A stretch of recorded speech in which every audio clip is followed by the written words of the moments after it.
जय श्री राम, जय श्री राम। आगे बहुत महलों में भी उत्सव हुआ पूरी अयोध्या में, और देश विदेश से राजा महाराजा आए थे। उन्होंने बहुत प्रशंसा करी कि राम राज्य है, ऐसा राज्य हमारा भी हो, ऐसी हम राम से प्रेरणा लेंगे। राम के राज्य की पड़ोसी जितने भी राजा थे वो राम से प्रेरणा लेने लगे और बड़ी प्रशंसा हुई। तो रानी कैकेयी को एक बंदी को ऐसे बहकाया कि अरे आपका एक पुत्र है और आपके पुत्र को राज नहीं, राम को राज है। तो वह कैकेयी कई दफे तो कहती रही, क्या बात है, ऐसा ही राम है, ऐसा ही भरत है, मेरे तो एक जैसे ही है। परंतु ऐसे ऐसे करते करते कहते हैं चुगलखोर होता है वो, ऐसे पैड़ी से उसको कुचल के कुछ भी कर सकता है। तो कैकेयी ने ऐसे ताने मारते मारते कहा, आपको उपाय तो ये कहे। मैंने सुना है कैकेयी को बंदी कहती है कि दशरथ ने वरदान दिए थे कि जो तू मांगेगी वो दूंगा, कभी कोई भीड़ पड़े तो मुझसे वरदान दिए थे, उस वरदान का आज उपयोग लो। तो राजा दशरथ को कैकेयी ने महल में बुलाया और बुला करके आदर सम्मान करके और कहा कि मेरे जो वरदान है वो कभी दिए थे कि कभी आपके विपदा पड़े तो मांग लेना, तो आज मैं मांगती हूँ वो वरदान मुझे दो, बसंत दो। और रघुकुल की रीत भी ऐसी है, रघुकुल रीत सदा चल आई, प्राण जाए पर बचन न जाई। रघुकुल रीत सदा चल आई, प्राण जाए पर बचन ना जाई।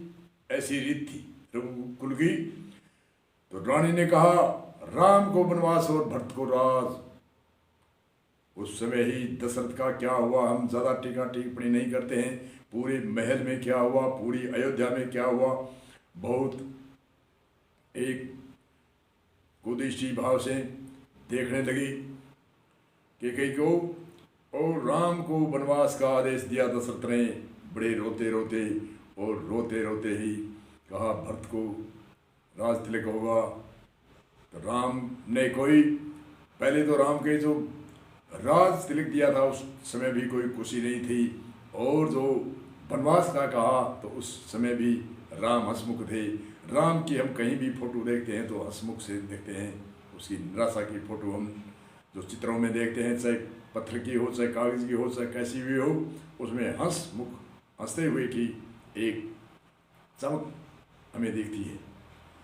तो राम ने कहा, यह नहीं दोष कैकेयी माता, यह लिखिया लेख विधाता।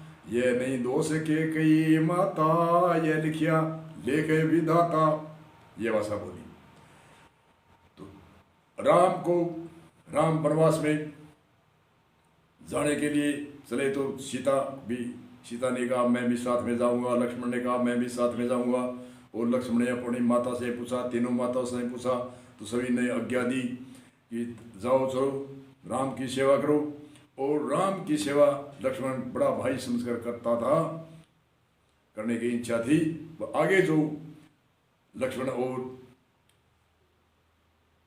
राम की जो ज्ञान कथा, अध्यात्म कथा आगे आएगी, वो उसकी चर्चा करेंगे।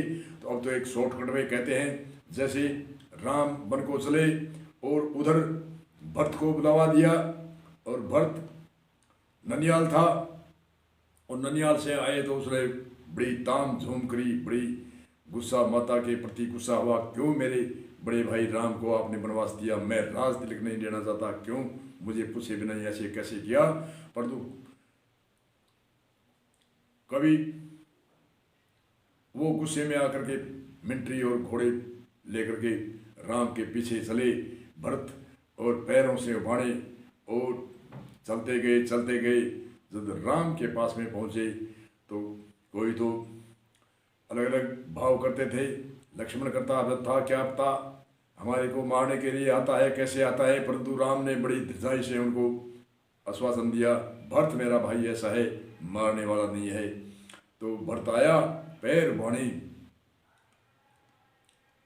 अष्टांग दंडवत प्रणाम किया राम को, बार बार कोटिन कोट नमन किया और नमन करके कहा मैं राज तिलक नहीं देता, आप चलो वापस। तो राम और भरत का एक राज के लिए एक एक गेंद बन गई है, राज तिलक एक गेंद। वो तो कहता है हे बड़े भाई राम आप राज्य संभालो, और राम कहता है भरत छोटे भाई हो आप संभालो। ये एक दूसरे के और सामने आमने सामने दे रहे हैं राज को। और आज एक टके के लिए, एक पैसे के लिए, एक छोटे से पद के लिए भाई भाई की प्रति द्वेष होता है, परिवार के प्रति दोष होता है, समाज के प्रति दोष होता है। जो एक भाई एक की टांग खींचता है, कोई कैसे करता है, कोई पीठ थकता है, कैसे कैसे करते हैं। परंतु भारतीय संस्कृति का और राम की एक मर्यादा, पुरुषोत्तम की मर्यादा देखो। वो कहता है हे भरत मैंने जो पिता ने आज्ञा दे दी वह मैं आज्ञा का पालन करूँगा, और मैं 14 वर्ष। तो भरत कहता है आखिरी में यही निर्णय हुआ कि भरत ने कहा कि मैं गद्दी के ऊपर नहीं बैठूंगा, मैं आपकी खड़ाऊ गद्दी के ऊपर रखूंगा, मैं राम मानूंगा कि ये मेरे राम यहाँ गद्दी पर बैठे हैं और आप आज्ञा देते हो कि शासन संभालना है, पब्लिक संभालनी है, राष्ट्र को संभालना है, जनता को संभालना है, सुख देना है, दुख नहीं देना किसी को, न्याय नीति से शासन चलाना है, राष्ट्र चलाना है। तो मैं आपकी खड़ाऊ देव और मैं सिर पर ले जाता हूँ, और वह खड़ाऊ उस सिंहासन पर मेल करके मैं रोजाना पूजन करूँगा, और मैं आपकी आज्ञा का पालन करूँगा। मैं राष्ट्र की सेवा करूँगा, मैं समाज की सेवा करूँगा, मैं जनता की सेवा करूँगा, मैं माता पिता की सेवा करूँगा। ऐसे ऐसे आशीर्वाद दे मुझे। तो राम ने आशीर्वाद दिया जाओ आप। तो इस तरह से 14 वर्ष बीतते रहे। अब राम ने वहाँ अलग अलग हमारे ऋषि मुनियों की कथा है। राम ने झुग्गी झोपड़ी बनाई और केवट से नदी पार करने के लिए गाथा आती है कि केवट को पार करने के लिए उसके पास पैसे नहीं थे, और केवट बड़ा एक भगत था, राम ते अधिक राम का दास। तो केवट की गाथा करेंगे।